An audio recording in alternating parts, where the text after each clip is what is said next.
তোমরা শীতের রাতে স্বামী স্ত্রী যখন এক কম্বলের নিচে সময় কাটাও, ওই সময়গুলোর জন্য তোমার আমলনামায় সওয়াব দিয়ে ভরে দেয় কে? তো একজন নারী বরকতময় কিনা আমরা বুঝবো তার প্রথম সন্তান যদি কন্যা। তার মানে কন্যা আসলেই ঘরে বরকত আছে না নাই? আছে।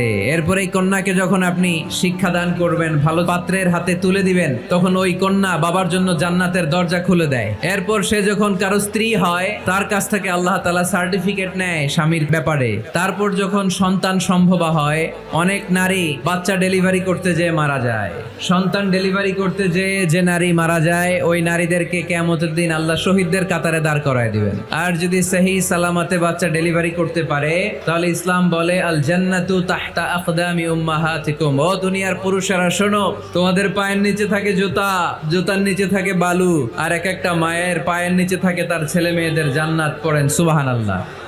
আচ্ছা, এই দুনিয়াটা